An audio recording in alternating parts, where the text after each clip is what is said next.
Alright, so I took Red Dragon Archfiend 2 locos, but this time I took the trap variant.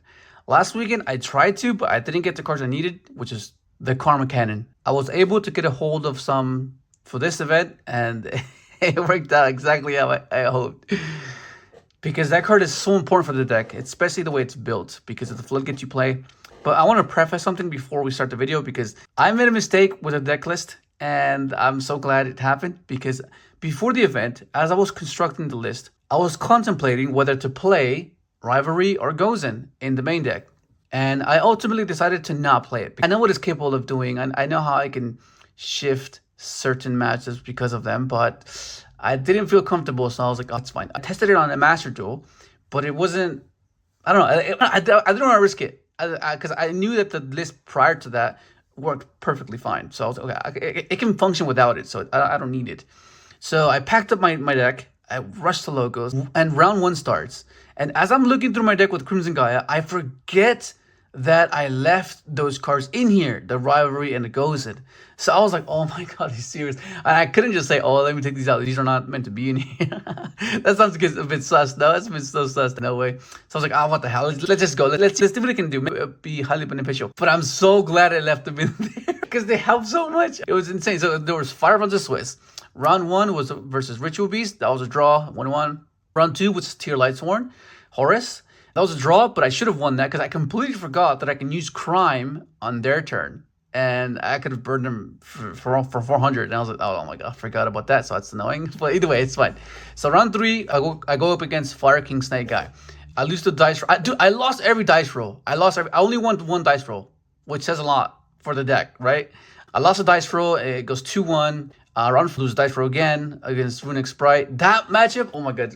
Bro, there wasn't. I had full board. Probably the best board you can possibly have, which is both traps, Red Rain, Spatter, Hot Red, Bane, Scarred, everything. I had everything, and I think Torrential Tribute as well. It was just, oh my god, I had everything. It was insane. So he opens up freezing and flashing, right? And he has main deck evenly. So what happens is he goes freezing on my guy to negate my Hot Red. I'm like, okay, interesting. So then I go, okay, Red Rain, anticipate them evenly matched.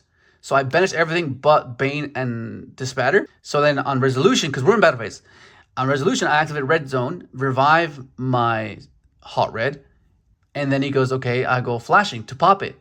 And then I'm like, interesting. I'll activate Soul Engrave to protect from being destroyed, because he was trying to bait my negate. And once he's like, oh, wait a second, what the hell? So I just stopped evenly after that. I was like, oh my god. This is so good, because usually the deck loses or struggles versus an evenly drop, and the fact that you can play around like that, it's insane. It's just so cool.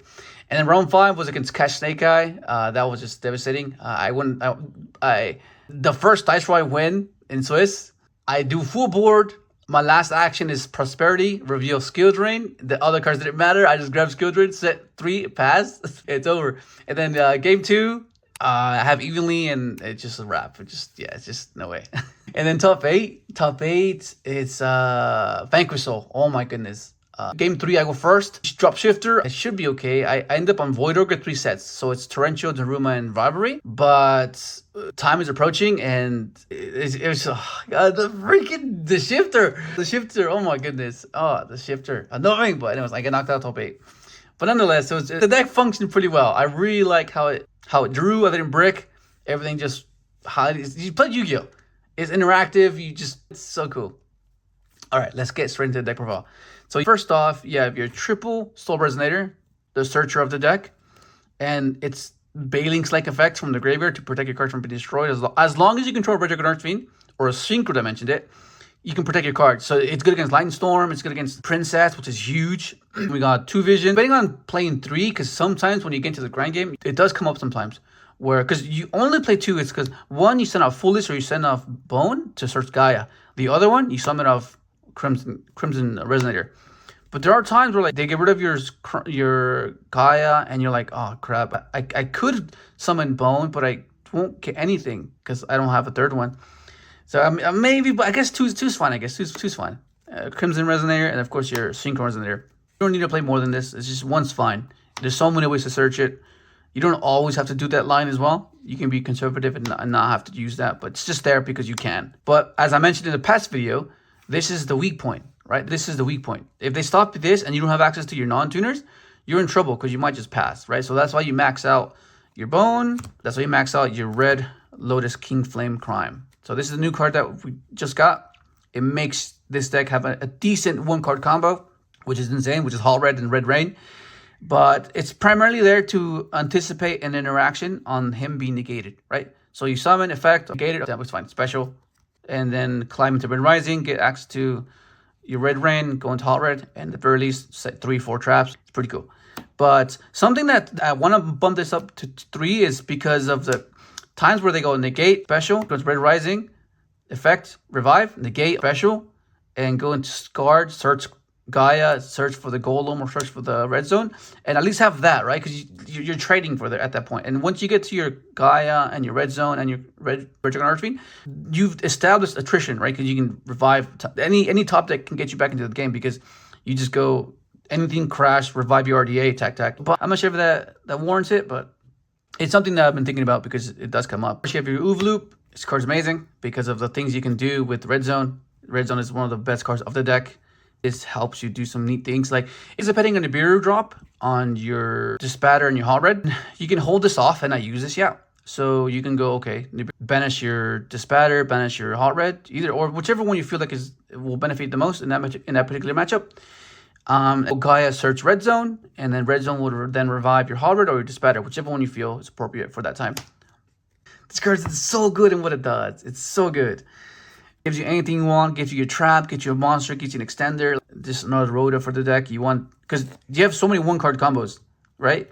And when you can have a one-card combo available to you, you try to maximize on it, right? Because that means one-card combo, one-card combo, one-card combo, right? Or I guess, well, this isn't really kind of was a one-card because it's 1.5, because this gets you to Vision gets you to this, and then this gets you to this. So it's like 1.5, I guess. But nonetheless, it's still one card combo that you can do. You were asking why I don't play, and that's because I don't play those. And I don't think Bistros are that great with this deck. They can't, like, depict the scenario. So, okay, let's say you summon Soul. It gets negated. We know that this is the choke point.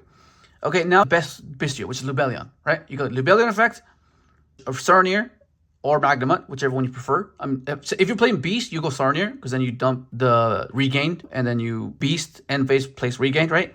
But for that to work, you need to have Stone Sweeper. That's your dark. Because if you don't play Stone Sweeper, then you don't have a dark engrave. Like, how will establish it unless you open a bone? But the times where it's negated, that's where it's devastation, right? You do not want this to be negated, so you want to be able to extend. That's why you play these cards, right? So then you start considering a 2-card combos for you to play. And Bishops don't do that. Like, they, in the sense that they can establish your Regain and your Beast, like, you can revive your Sarnier, you can pop a card, right? But that's a different type of attrition that you don't really want to be doing. You want to resolve your RDA. You want to establish RDA. Because you have a 3 and a 6, Shan or what, a Croc. You know, what can you can't really make anything. They don't really match, right? I would only play it if I played the Bestials. But then it would be a different deck entirely. And the Stone Sweeper is a hard once per turn. So whereas these aren't, like, I get multiple times if I draw multiple, right? And sometimes that is beneficial because sometimes you want to search your Vision to discard for Bone, discard your Crimson, add this, you know, in case Crimson got negated, right? You can, okay, it's fine, search this, right? If you open a multiple Stone Sweeper, you can't activate multiple, you know? Of course, you have your Fold's Burial. This card is very important, only for the simple fact of the way the deck is constructed because of the floodgates you play. So being able to shut those floodgates off with Bone is crucial. Get you combo. It's a 1-card combo, basically. You send Vision, and do your 1-card combo. Access to Red Rain, which is pretty cool.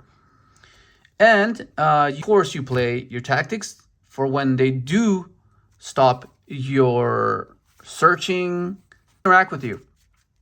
You hit them with this, right? You draw, hopefully draw into your extender, or you draw into more traps, which is pretty cool.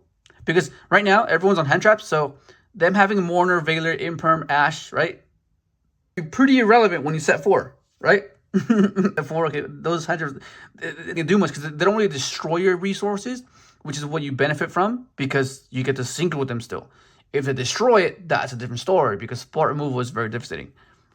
If you have combo, then you just look at their hand trap maybe, or a key card they might need for the following turn, or it just gives you the insight to interact appropriately or accordingly, right? Because that's very important.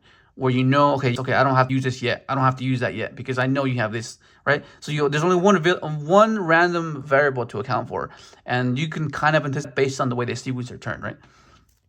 To add more consistency, you play Prosperity because this helps you dig for your missing pieces, or it just helps you dig for your floodgate, which is insane. Like, that's what you do. Interact with you, then you try to dig for this, right? Because you want to look at their hand. Once you've established your board, you thin out your deck, you dig for a particular trap or another trap, or your skill drain or your other floodgate, which is insane once it's established. It's insane. It's so good. Just be mindful that if you draw, you can't use this. Of course, this is where you play the skill drains. You play triple skill drain, and of course the cards I was not meant to play, but I ended up playing, but I'm glad I did. You're playing Rivalry and Gozen. So this is meant to just control tempo. Your RDAs, lock them under this, and then control your Gaia, right? Because you're basically playing old school Yugioh fundamentally. You have the biggest beater, your guys flow. Whenever a monster is destroyed, you revive RDA, you keep putting pressure with 6k, attack, right? And then if it comes to that point where you're kind of locked under your own floodgate, you just send it with Bone Archfiend, right? This one's a bit more peculiar because you require to have cannon. Because if you have cannon, you can flip your cards face down and then remove the floodgate and then flip after, right? And which is why Karma Cannon is so important for this particular build. Because it's so versatile in the sense that you can utilize it that way. A bit hit or miss sometimes because there are some matchups that these do nothing against. Like Temp, they don't really care for these like at all. They just don't. But against Snake Eye, against Voiceless Voice, deck that tries to go SP and stuff like that, right? You can just flip this at the right time. Your anticipation be on point in order for you to utilize these best of the capabilities. Otherwise, they're going to be underwhelming, you know? Favorite traps, you have your Triple Torrential, just board wipes. You have your Daruma. I was borrowing one. My third one's in the mail. Thank you, Brendan. And then, of course, you have your triple IDP. This one was a bit weird, honestly. Oh, this is dirty. It's a bit weird. Like, in testing, it was better than it was. I feel like, since I played these, I feel like I can cut these and, you know, that count to 42. But they were okay. Things you can do with this. Attacking for game, killing princesses, yeah. I don't know. It's okay. I mean, it wasn't the worst. It wasn't the best. It was okay. But this one, you play this one for sure. Like if you don't any of the other traps, you need to play these. Like at these with these at the very least. If you don't want to play traps. But this is insane. People don't expect this at all. Like it's just too good. Of course, you have your red rain, you have your red zone, your Fiendish Golem, and your Fiendish Chain. A lot of people don't play this. Really like how this to the deck because most of the time people get stopped and you don't get to an RDA. This can search this to be an interaction to pair with your other traps, right? Because since you don't have a synchro, this is pretty much irrelevant because you don't get the benefits of its effects, right? So that's why having an alternate option to search off of Gaia that can be utilized, why I feel like it's necessary. On 2 interactions is okay, but passing on 3 kind of means that you'll live for the following turn, right? Assuming you've established your Gaia in a second attempt to search for your soul, right? And then try to initiate your combo again. Because if you don't play this, Gaia doesn't really search an interaction. Whereas if you play this, Gaia does search an interaction. And this hitting Flamebirds, hitting Princesses, hitting Turbulences, like there's a lot of things you can hit with this, right? And this is just a cherry on top. Because you can use this whenever you want as well. That's the good thing about these. They don't have to be at a particular moment. You can use it whenever. Battle phase, main phase, draw phase. You can use it whenever, right? And you pair them with these traps and sequence properly, it can stall you out for another turn. And the fact that this stays on the field most of the time is you can send it off bone, which is pretty cool. Because after you have your RDA set up, it's looping these 2 cards, which is insane. The moment you have access to Gaia and you have access to RDA, you're looping these 2 turn after turn.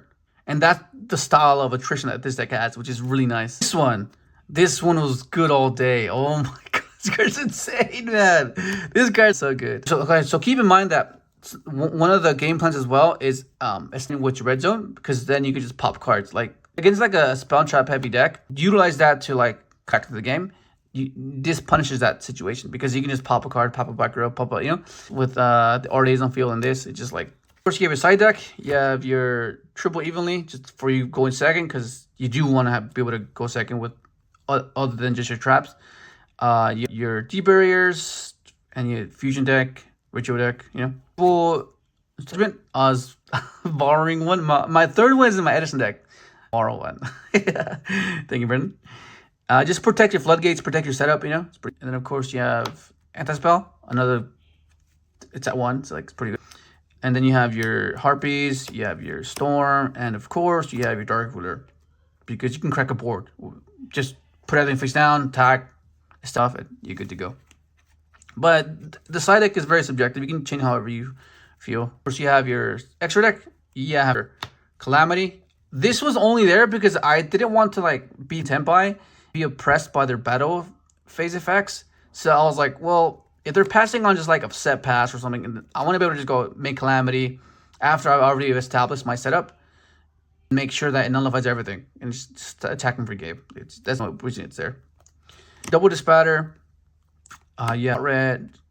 Your Bane, your Hot Reds. You have your Void Ogre, your Double Scarred, OG Space. I wasn't typically playing the two of this, but like I swapped it up for Nova, the Supernova. I never made Supernova, so I just like I'll just cut that. It's not, I don't really need it. I'll make it. Quite insane. Belt, and then of course double red rising. I was initially playing 3, but I swapped it for this at the last second because I wish I mentioned. I don't really go into Supernova. You don't really, I never do. Like it's like a waste to me, and I just felt like I would rather or simplify it and REA control with the stuff that you have. But that's basically the list. Go and try it out, bro. Try it out. Just give it a chance, and you have to make sure your anticipation is on point.